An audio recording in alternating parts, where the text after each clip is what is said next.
we don't have to be in competition. We support Operation Hope. We give capital to Operation Hope because we have to get rid of the spirit of competition and get into the business of collaboration. Chapter number 5, Preserving Our History.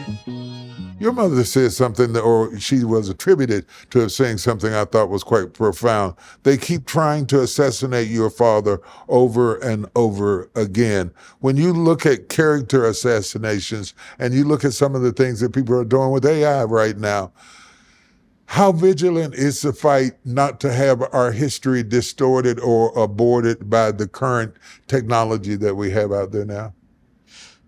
Well, I think it's very important. I think that's another concern, an area that we have got to equip our people in. You know, the interesting thing is, when I was talking to John and his conversation with Van, when it comes to AI, a lot of people are clueless, regardless of race. Right. But the problem is, oftentimes, we don't spend the time necessarily to educate and expose and prepare our people. Right. And we need to do that because we have the capacity to take AI and use it as a tool Absolutely. to continue to teach about who we are as a people. Yeah. And I'm hoping that will happen. I mean, we have to have the vigilance that way. I tell people, as things are being quote unquote removed, number one, I'm not sure where they're being removed to, but our history tells us that we are great storytellers. Information is stored somewhere in our culture. Right. And so we're going to keep sharing it. Right. But now we need to figure out how to use the tools of AI we can do it exponentially.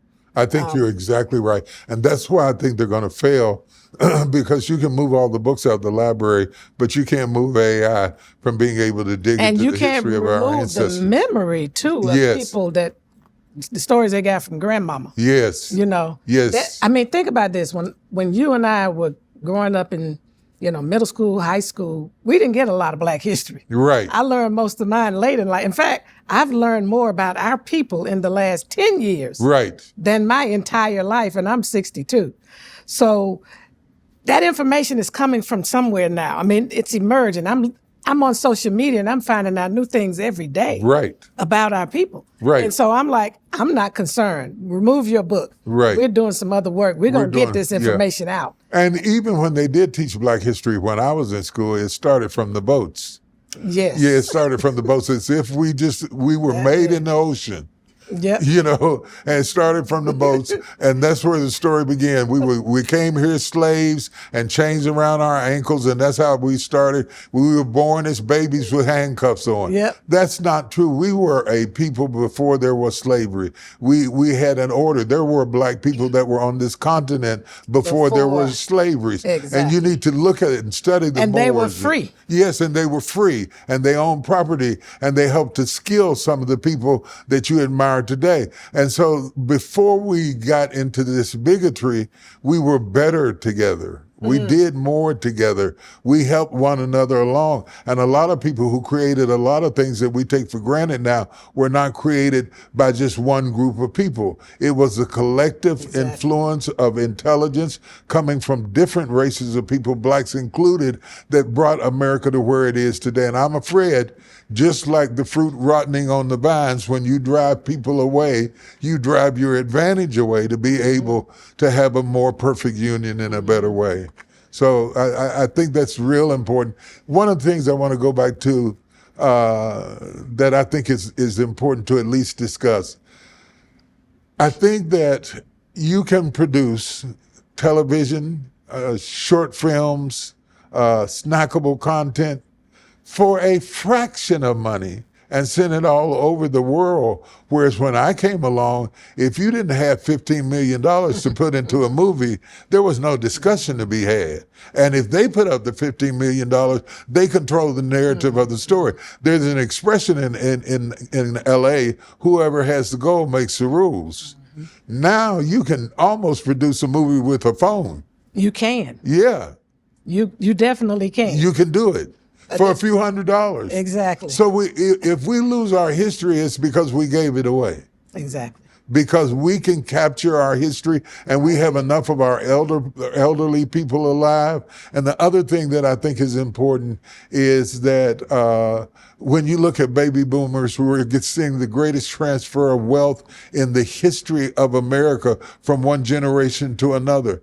That generation that receives what the baby boomers are leaving behind have to be prepared, because money has to be aimed at something. Mm-hmm. It can't just be put in cans like my grandmother did and buried in the yard. Or under the mattress. Yeah, under the mattress or in the yard somewhere. We have to have a plan and a strategy for capital. Profit without purpose is always going to lead to failure. And so I think that's such an important thing. And that's why I was so inspired and wanted to have an opportunity to talk to you, because you have purpose and you have profit and you have the potential to take this that starts out as a community bank.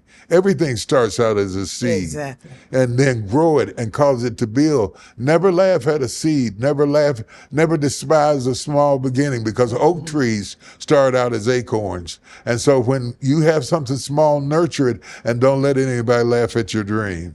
That's right. We started out as a seed. We started out. Yeah. We were a seed. That's right. That's right. We started out as seeds. Every human life is a seed. Absolutely. And what we have in this world, absent what God placed here, when he placed us here, we produced. That's right. That's right. So never despise it. So the whole earth survives under seed time and harvest. That's right. Seed time and harvest is an unbreakable law.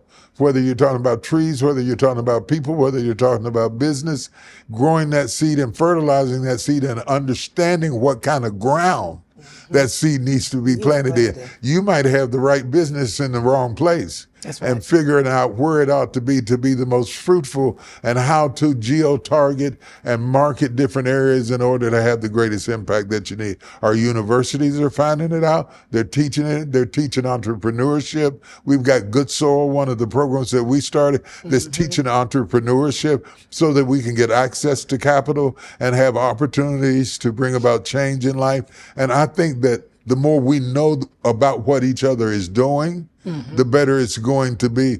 Sometimes we don't get the front page. We don't get the headlines. We don't get the news. I was going to say 6 o'clock news. You don't have no 6 o'clock 4, 5, news. 6, Yeah, now 24-hour news. But we don't. It's harder to get in the news because of sensationalism, and we are prone to this too.